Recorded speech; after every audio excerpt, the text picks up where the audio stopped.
नमस्कार, A1 astro में आप सभी का स्वागत है। मैं हूं भारती उत्कर्ष जैन और आज ज्योतिष पर चर्चा करने के लिए हमारे साथ स्टूडियो में मौजूद हैं श्री राम स्वामी जी। आपका बहुत बहुत स्वागत है। 16 फरवरी को जैसा कि हम सभी जानते हैं कि बसंत पंचमी आने वाली है, तो चलिए अब आचार्य जी से जानते हैं कि बसंत पंचमी का महत्व क्या है और इस दिन को इतना शुभ क्यों माना जाता है। कुछ तिथियाँ ऐसी होती हैं जो स्वयं सिद्ध होती हैं जी। अक्षय तृतीया, बसंत पंचमी, फुलेरा दौल, इसमें कोई मुहूर्त आदि नहीं देखते हैं, स्वयं सिद्ध मुहूर्त होते हैं और इस दिन विवाह वगैरह भी होते हैं। अगर गुरु अस्त है, शुक्र अस्त है तो भी विवाह आदि होते हैं, कोई चंद्रमा आदि नहीं देखते हैं, तो ये स्वयं सिद्ध मुहूर्त होते हैं। बसंत पंचमी जो होती है ये माघ शुक्ला पंचमी को आती है और देवी सरस्वती का दिन है जी। देवी सरस्वती जैसा कि सभी जानते हैं विद्या की अधिष्ठात्री देवी है। इस दिन देवी सरस्वती की पूजा की जाती है। दूसरा, जो छोटे बच्चे होते हैं क्लास 1 में, एक हमारे यहाँ 16 संस्कार में एक संस्कार होता है विद्यारंभ संस्कार जी। या तो विद्यारंभ संस्कार के दिन या बसंत पंचमी के दिन वो जो छोटे बच्चे जो स्कूल में जाने वाले होते हैं जी। उनकी जिह्वा के ऊपर अष्टगंध से या लाल चंदन से, अनार की कलम से देवी सरस्वती का जो बीज मंत्र है एम, वो अगर लिख दिया जाता है तो उनकी बुद्धि प्रखर हो जाती है, वाणी में उनके ओज आ जाता है। निश्चित रूप से ये होता है जी। आचार्य जी से अब अगला सवाल हम करेंगे। आचार्य जी ये बताएं कि बसंत पंचमी का राहु से क्या जुड़ाव है। जी जी। देखिए, बुद्धि की अधिष्ठात्री देवी सरस्वती है, इसके बिल्कुल उलट कुबुद्धि का जो देवता है वो राहु है। राहु के खाली सिर है, धड़ नहीं है। जी जी। जितने भी दुष्चक्र होते हैं, जितने भी षड्यंत्र होते हैं, ये राहु करता है। जो पढ़ने वाले जो बच्चे होते हैं, अगर उनके राहु की दशा अंतर्दशा आ जाती है तो पढ़ाई से उनको विरत कर देता है, उनको मार्ग से हटाने की कोशिश करता है, पढ़ाई में व्यवधान डालता है। इसलिए इसकी जो अधिष्ठात्री देवी है वो सरस्वती को मानी जाती है, क्योंकि ये बुद्धि की देवी है। जी जी।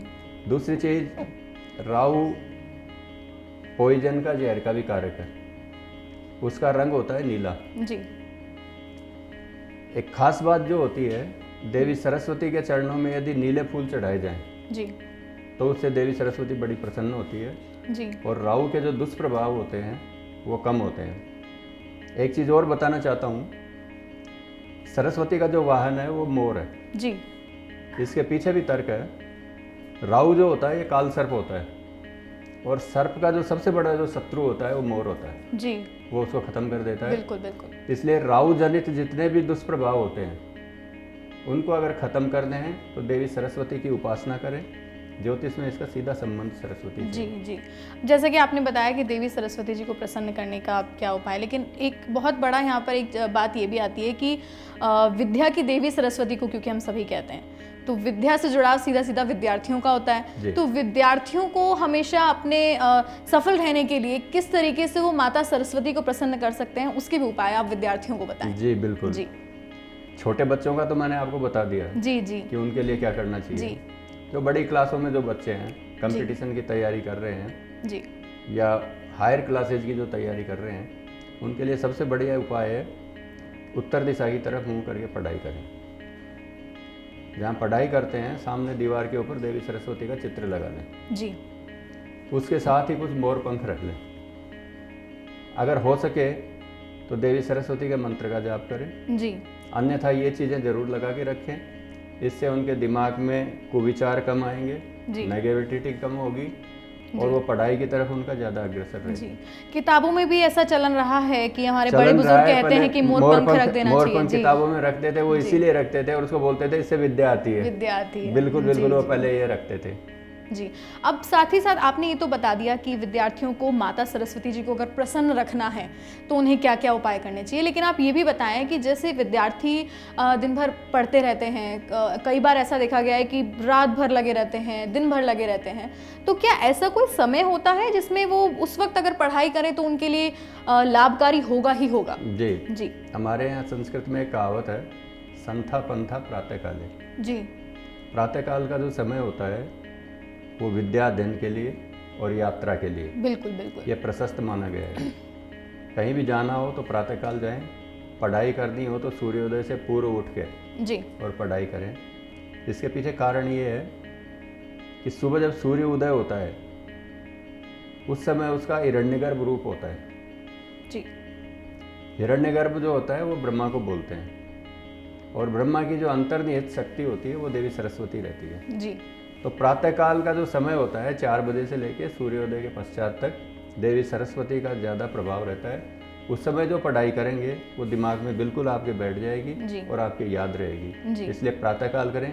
सायंकाल का जो समय होता है, जब आरती का समय होता है सायंकाल को, उस समय बिल्कुल भी पढ़ाई नहीं करें। जी 1 घंटे वो जो समय होता है देवी सरस्वती के श्रृंगार का समय होता है, उस समय बिल्कुल पढ़ाई नहीं करनी चाहिए।